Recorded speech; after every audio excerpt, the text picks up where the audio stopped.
Good morning दोस्तों। कैसे हैं आप लोग? मैं उम्मीद करता हूं कि आप सभी लोग अच्छे होंगे। हम बात कर रहे हैं इन दिनों प्रेजेंट कॉन्टिन्यूअस टेंस की और उसका अगला यूसेज।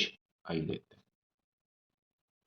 तो प्रेजेंट कॉन्टिन्यूअस का हम अगला यूसेज देखेंगे।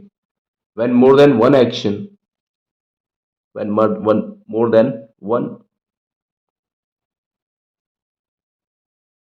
हाँ, more than one, sorry, action is happening simultaneously. जब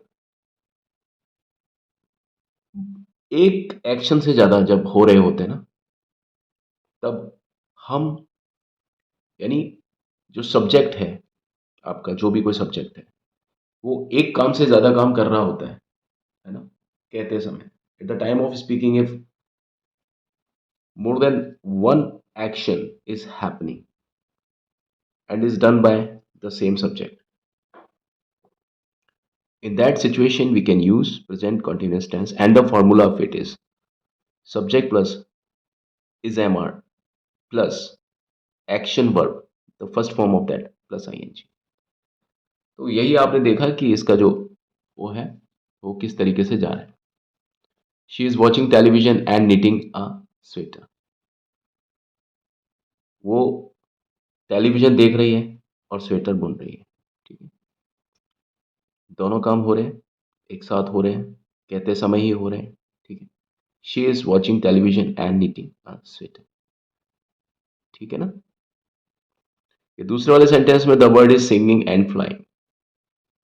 चिड़िया गा रही है और चिड़िया उड़ भी रही है, उड़ते उड़ते गा रही है। और अधिकांशतः यही होता है, हम लोग, ज़्यादातर ऐसा ही होता है कि हम लोग एक समय में दो दो काम करते हैं, तो हम लिख सकते हैं दोनों काम को एंड लगा करके। यहाँ मैंने एक वर्ब लगाई और यहाँ मैंने दूसरी वर्ब लगाई, और दोनों के लिए सब्जेक्ट ये कॉमन है, यानी चिड़िया उड़ भी रही है और चिड़िया गा भी रही है। और इसको मैं आगे पीछे भी लिख सकता हूँ, the bird is flying and singing, वो भी लिख सकता हूँ, है ना।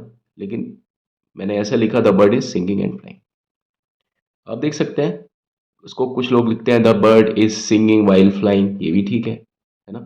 The bird is singing while flying, लेकिन यहाँ पर हमने वाइल लगाया हुआ, एंड नहीं लगाया हुआ, लेकिन इस सिचुएशन को लगाने के लिए हम लोग ऐसे करते हैं।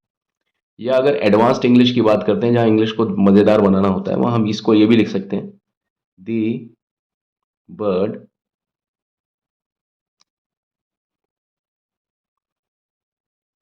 Sings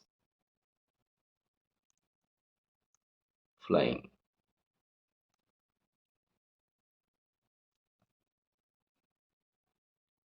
the bird sings flying, यूँ भी लिख सकते हैं।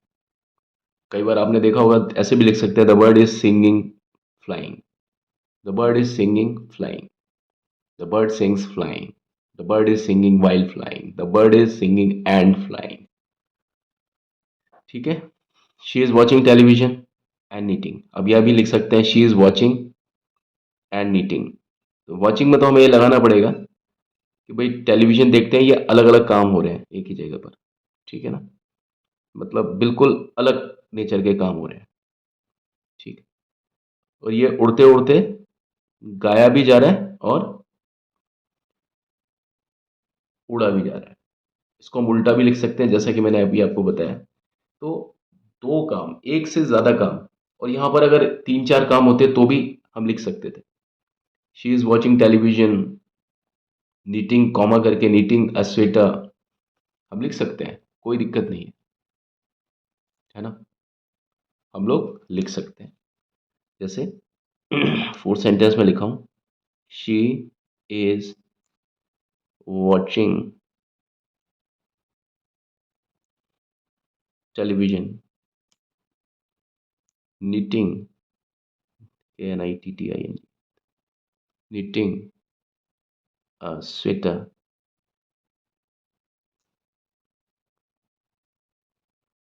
कॉमा करके, having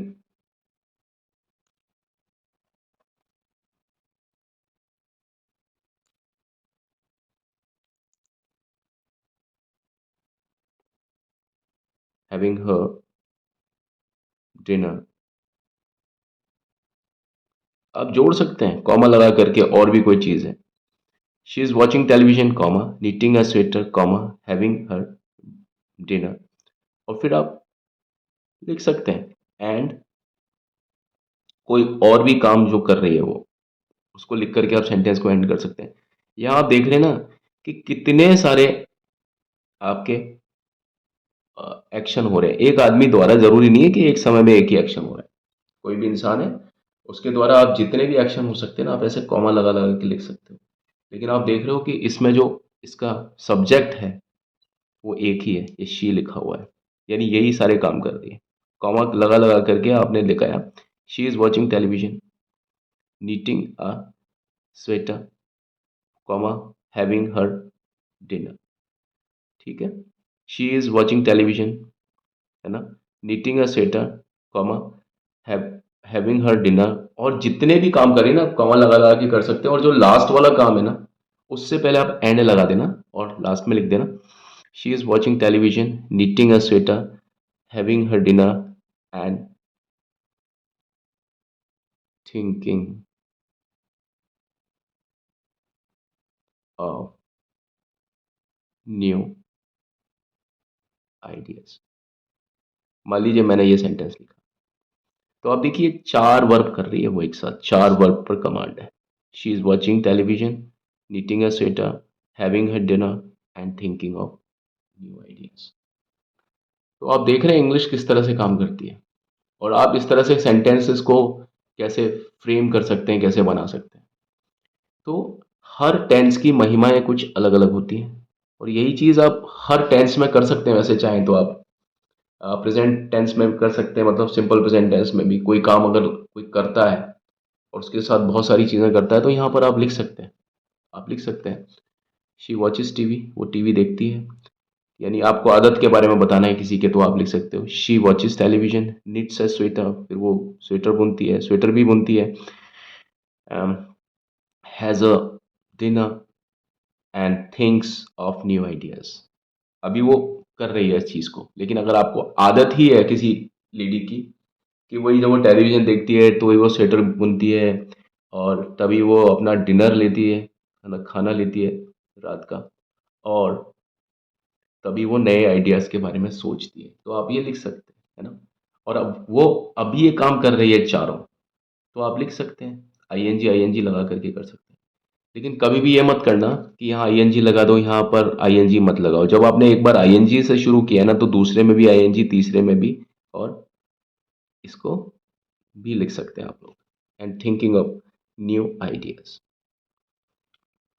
ठीक है, लिख सकते हैं इस रन में आप थिंकिंग लिख सकते हैं, है ना, थिंकिंग लिख सकते हैं। वरना ये जो वर्ब होती है ना, ये एस के साथ में ही आती है, क्योंकि ये वर्ब ऑफ परसेप्शन है। लेकिन ऐसे फ्लो में आपने अक्सर देखा होगा कि कोई ऐसी दिक्कत नहीं होती कि भाई वो सोच रहा है, तो है थिंक, थिंकिंग, थिंकिंग ऑफ ये। ठीक है, इस तरह से करके आप अपनी बात को कर सकते हैं। तो ये मैंने आपको बताया वैरायटी, जो कि थोड़ा सा अलग टाइप का जो वैरायटी है, उस तरह से जाती है बात। ये देखा आपने प्रेजेंट कॉन्टिन्यूस टेंस के बारे में। ठीक है, तो इस चीज़ को आप देख लीजिए और अपने जो वाक्य है वो इस तरीके से बनाया कीजिए, ताकि आपको एग्ज़ाम में लिखने में वैरायटी मिले। आप बोलते समय भी इस तरह की बातों का यूज़ कर सकते हैं। बस ये है कि agreement of the verb with the subject खराब ना हो। सब्जेक्ट वर्ब एग्रीमेंट और जो इसका कोहेशन है वो खराब ना हो। जो इसका आपस का जो तालमेल है वो खराब ना हो। अगर क्योंकि तालमेल खराब हो जाता है ना, तो वहाँ सेंटेंस में जंग लग जाता है, बेकार हो जाता है सेंटेंस। ठीक है, तो आज की वीडियो में बस इतना ही। अगली वीडियो में मैं आपके समक्ष कुछ और महत्वपूर्ण जानकारी लेकर के आऊँगा, और बस इसी वादे के साथ में मैं आपसे विदा लेता हूँ। मेरे चैनल को लाइक शेयर सब्सक्राइब आप ज़रूर कर रहे होंगे, और कोई भी बात हो आप कमेंट करने में ना हिचकिचाइए। किसी भी तरह की कोई समस्या हो किसी भी टॉपिक में, जो मैं टॉपिक पढ़ा रहा हूँ या जो टॉपिक मैंने पढ़ाया या मैं पढ़ाऊँगा, कोई भी समस्या हो आप अलग से लिख दीजिए, मैं उसके ऊपर एक अलग से वीडियो ज़रूर बनाऊँगा। ठीक है, thank you and have a nice time. God bless all of you.